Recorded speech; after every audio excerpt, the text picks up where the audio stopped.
I was told by the doctor that you would not be able to speak normally. And I was just wondering, a guy 21, 22 years old, what is he going to do if he's not, going to able to speak? I spent 10 years just recuperating. This was the year 2007 and 2008. And by the time I could barely start speaking again, I started applying for jobs and I got my first break. My name is Varun Bhatwar. I have 15 plus years of work experience. I was a mediocre kid in school and college, but I had these occasional bouts of brilliance, and that brilliance took me to IIM Calcutta, and I did my executive program there. I was all prepared for a fancy career ahead of me, but uh, some vocal infection, some swelling in the vocal cords, and I was told by the doctor that you would not be able to speak normally. And I was just wondering, a guy 21, 22 years old, what is he going to do if he's not, going to able to speak? I went to a lot of talks. I consulted a lot of Ayurvedic homeopathy, but nothing really helped me. And I spent a year just recuperating. This was the year 2007 and 2008. And by the time I could barely start speaking again, I started applying for jobs and I got my first break with Times of India. And I started working for Worldwide Media, the division that was handling magazines back then. And I was handling the luxury business. And for me, I think from the word go, it was very important to position myself differently.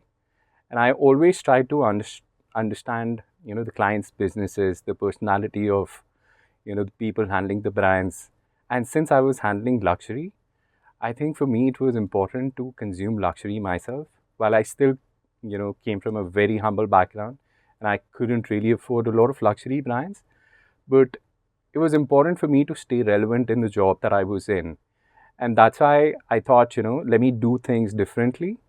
And I started consuming luxury. I started going to some fancy places just to ensure that I was doing, the best that I can at this job that I was given. I kept doing this for 2.5, 3 years, and I was really enjoying it. And then I thought learning kind of stopped for me. And back in 2008, when Lehman Brothers bankruptcy happened, there were a lot of layoffs in Times Group, and that's what triggered a thought in my head that am I just one of the regulars that is working here? How do I stay relevant, and how do I do something better than the other counterparts that I have? And that's when I thought I would really want to get into digital advertising. And I started pushing my management to push me into digital. And that's when I was given a mandate to handle Femina.in and Filmfare.com, the digital business.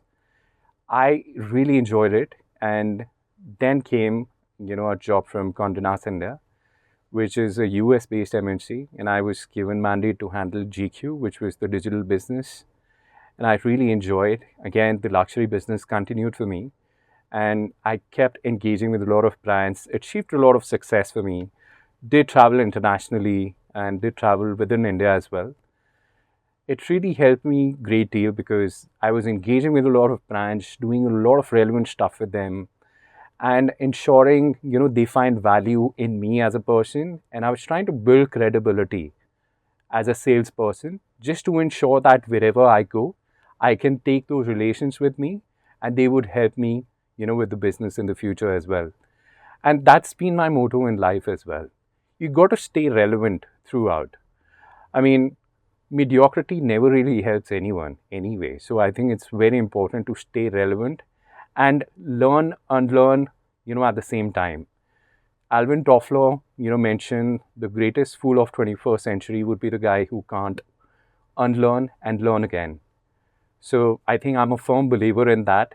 And I, have been learning throughout. I've really applied for a lot of digital courses. I go for random events. I, appear for random interviews. It just helps me build a perspective, on people, life, on jobs in particular. I've really appeared for really fancy jobs. I've worked for the best of the brands out there. And that has really helped me to shape the person I am today. Moving on, when I moved from Condé Nast India, I joined Hindustan Times to lead the international business there. Again, this was a very different business, which meant that, I was doing something different. I was trying to push myself and not just being comfortable in the job.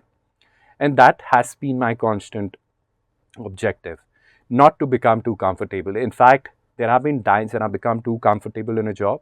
And that is exactly the point I start looking for a job for me. And as I mentioned, I keep appearing for jobs, and I would always ensure that there are enough backups for me every time I, thought I'd need to make a move.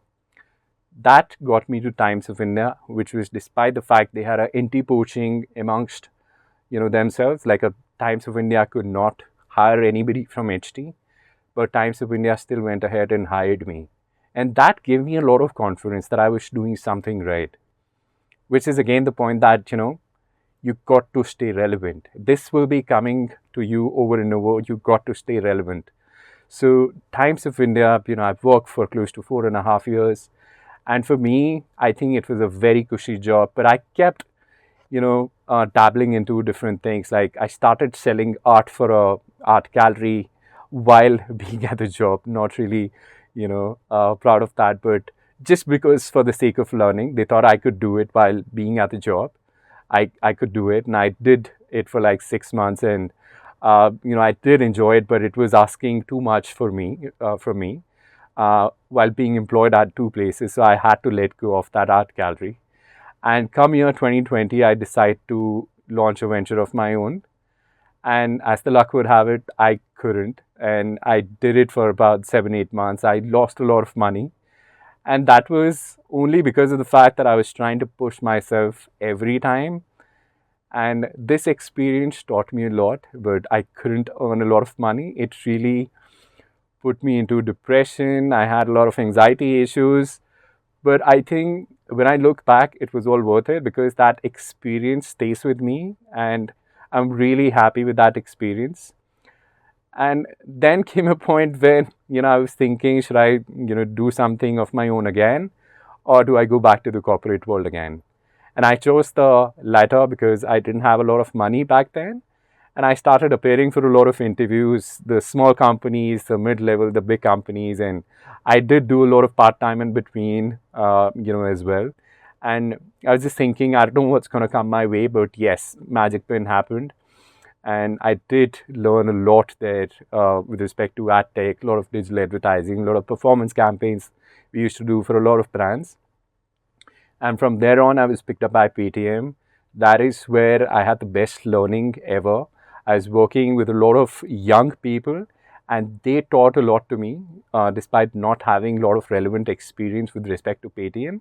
But I think, again, the point is, when you show people that you're willing to learn and you're willing to do your best, that is when they would trust you and they would want to hire you. And that's been my biggest learning. And from there, I moved to Move, which was an Uber invested company. And I did work there for 6 months. And honestly, I felt, for me, the learning stopped, and it's got nothing to do with Move and the people there. But I genuinely felt the learning stopped for me. And I really wanted to make, a transition to some other place where I could be more hands-on, would be doing a lot of things. And that sort of really made me move from there. And I joined Condé Nast India. And here I am at Condé Nast India. It's been exactly 1 year. I lead the business out of North and East region. And I look at practically every aspect of the business, be it digital, be it print, be it events activation, the branded content business, or anything, that Condé Nast has to offer. I think I would just want to pass on the message saying that the biggest learning I had over the last 15 years of my corporate journey is the ability to stay relevant and to ensure that you're putting your best foot forward every time. Ensure that you're learning all the time. Do not sit on the laurels that you've had. Ensure that you're as agile, as nimble-footed, and your learning curve should never stop. And it shouldn't really be something that you should force yourself, but it should really become a lifestyle. Thank you so much.